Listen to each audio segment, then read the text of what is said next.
contoh distribusi binomial itu biasanya disebut dengan percobaan Bernoulli. Nah itu tuh apa sih? Itu kayak suatu variabel random yang bersifat diskrit gitu. Jadi si distribusi binomial itu biasanya dipakai di bidang pengetahuan sosial. Jadi kayak pengen mengetahui hal-hal random yang kayak sebenarnya bisa nggak sih dihitung gitu kan. Nah biasanya di sini tuh ini udah paten sih rumusnya. Nah rumusnya itu ada x, n sama dengan n faktorial ini dibagi ya, n faktorial x faktorial huruf n min x faktorial dikali p pangkat x dikali i n pangkat n min x. Nah ini tuh apa sih, kayak x itu apa sih, n itu apa sih, gitu kan. Nah x itu sama dengan 0,123 titik n. Nah itu apa sih, kayak nanti kita kayak pengen nyari kayak misalnya 4 probabilitas yang terjadi gitu. Berarti nanti x itu 4 gitu kan. Nah untuk n itu banyaknya percobaan. Nanti di soal itu banyaknya percobaan nih segini gitu. Nanti itu kita masukin ke n gitu kan.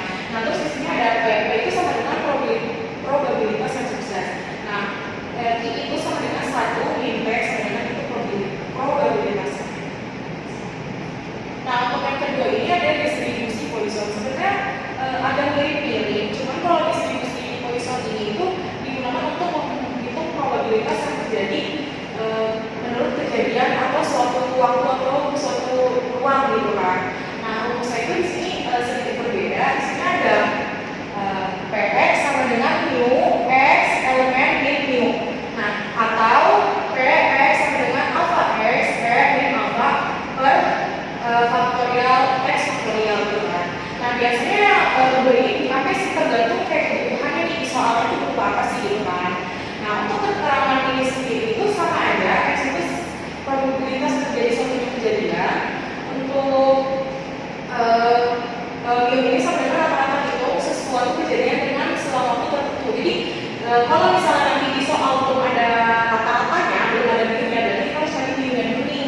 Nah untuk cari bikinnya gimana sih? Sama dengan n dikali p. Nah udah itu di sini ada elemen sama dengan bilangan konstanta.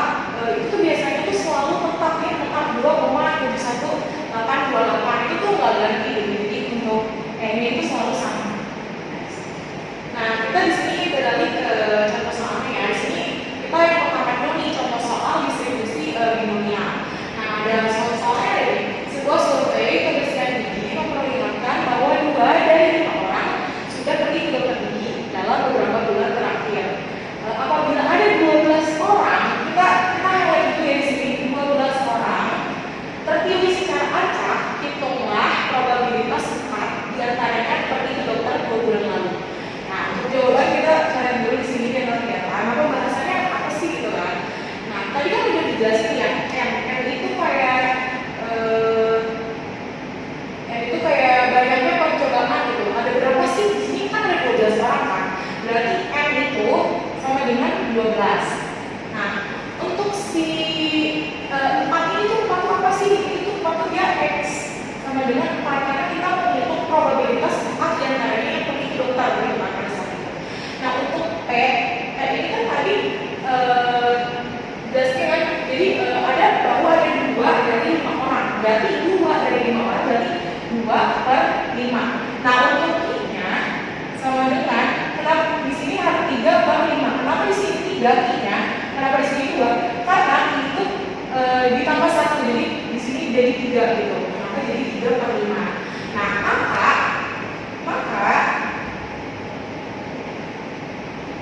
p tadi kita masukin rumus yang awal, p x, n sama dengan n faktorial per n dikurang x faktorial dikali p pangkat mu dikali i n per x. Di sini x ya. Nah, terus p berarti p-nya itu probabilitas itu tadi kan x sudah diketahui ya, ini x-nya 4. Berarti kita masuk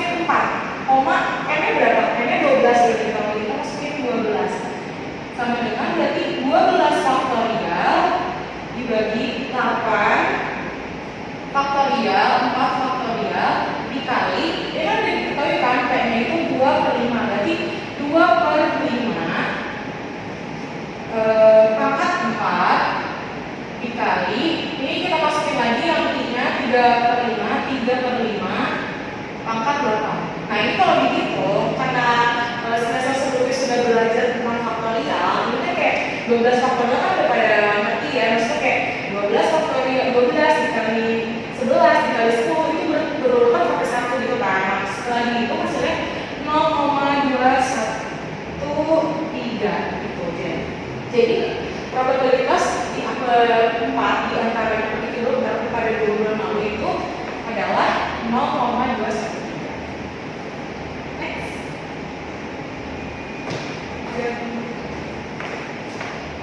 Nah di sini contoh soal kedua itu ada distribusi Poisson. Nah ini lagi panjang ya biasanya jawaban distribusi Poisson. Nah di sini ada soal diketahui probabilitas untuk terjadi shock pada saat imunisasi dengan vaksinasi meningitis adalah 0,05. Di sini 0,05. Nah kalau di suatu daerah jumlah orang yang melakukan vaksinasi sebanyak 100, sini dia berapa? Sebanyak 100. Nah hitunglah ini yang ditanya nih. Yang pertama itu ada berapa peluang tepat 3 orang akan menjadi shock. Berarti ini 3 nih, kita kayak tahu 3 nih. Nah terus yang kedua ini ada berapa peluang paling sedikit 6 orang. Ini sini ada kata kuncinya paling sedikit 6 orang. Nah tadi kan sudah ada di rumus sebelumnya ya, sama aja rumus distribusi Poisson. P X sama dengan mu X pangkat mu per X faktorial. Nah tadi kan sudah dibilangin kan, kayak ini kan itu kan mu itu kan kita nggak tahu nih ini berapa gitu kan, karena kalau dilihat dari soal itu nggak ada mu, jadi dikatakan terdapat rata-rata itu kan sama dengan rata-rata ya, jadi harus dihitung dulu nih. Tadi rumus mu itu sama mu itu sama dengan n dikali p gitu kan. Nah berarti n-nya kan udah diketahui ya sama dengan 100, itu udah dijelas-jelas di soalnya ada 100, ada sebanyak 100 orang gitu.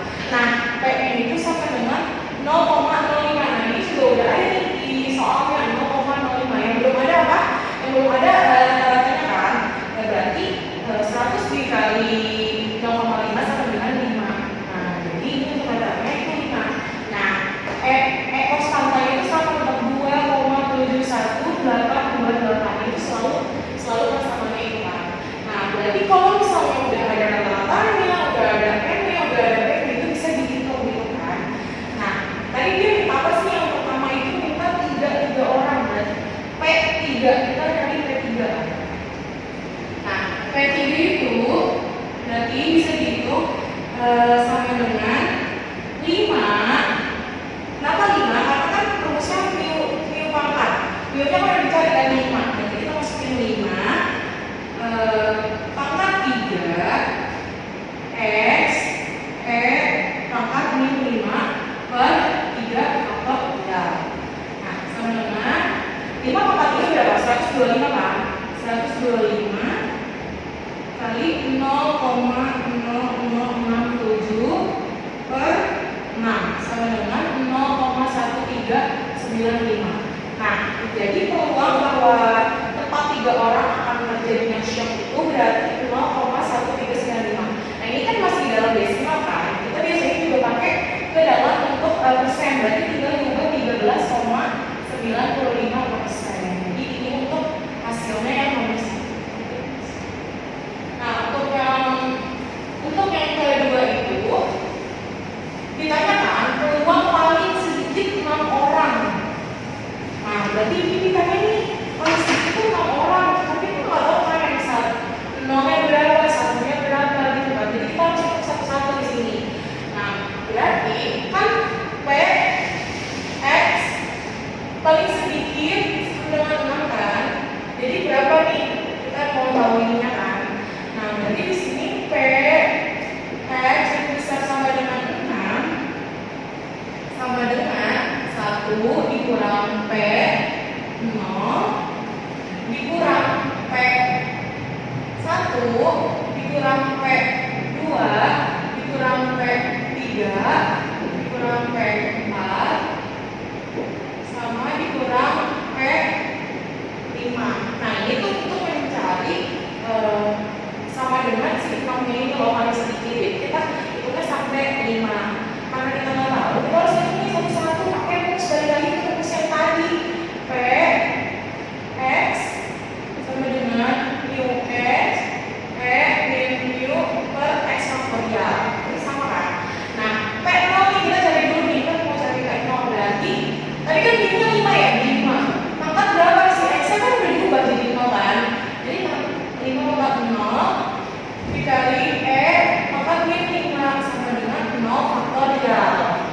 Nah, udah gitu di sini kita hitung ada 1 kurung 0067 per 1. 0 faktorial kan sama dengan 1 kan? Ini hasilnya 0,0067. Nah ini untuk P0 nya kan. Nah untuk P1 nya sama kayak P0, P1 tinggal si 0 nya diganti aja jadi 1 gitu kan. Jadi hasilnya itu setelah dihitung 5,0067 per 1 karena masih 1 faktorial dengan 1 sama dengan 0,00268. Nah ini untuk yang P1.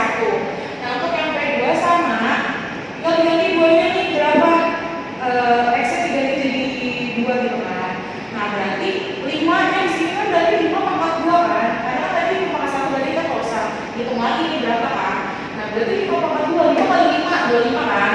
25, ini sama 0,0067 per 2 faktorial berapa sih? 2 faktorial itu 2 dikali 1 berarti 2 sama dengan 0,1675.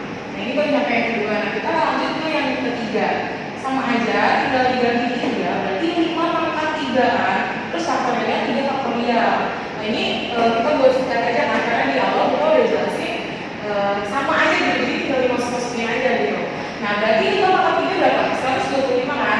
125 sama 0,0067 dibagi 3 faktorial berarti 3 kali 2 kali 1. Nah itu hasilnya 24 kan? 24 berarti sama dengan 0,1395. Nah ini baru nyampe yang 3 kan? Terus kita berada dari yang 4 sama aja berarti 5 pangkat 4 berarti bawahnya 4 faktorial.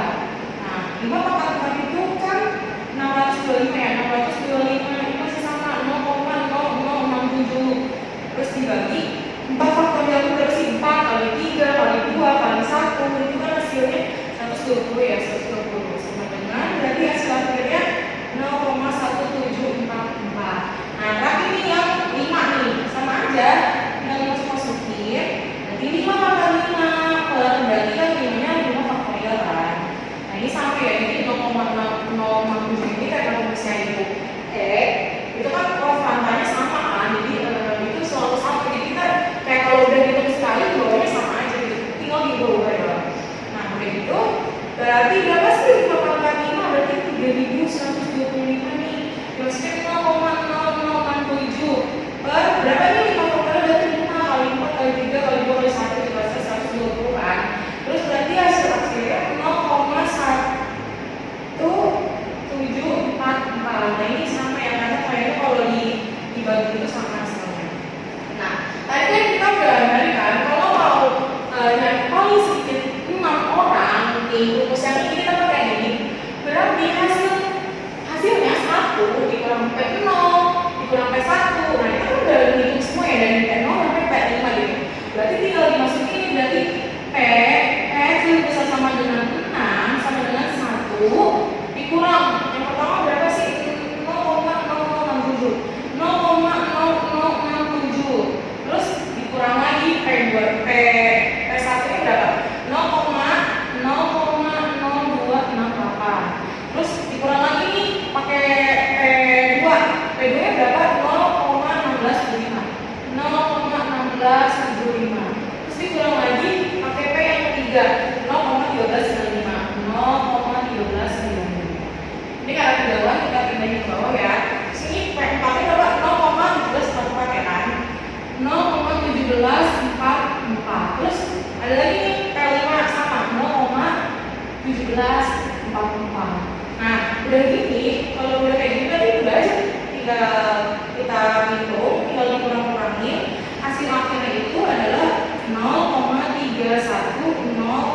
Jadi peluang paling sedikit orang yang short itu berarti 0,3107. Berarti kalau misalnya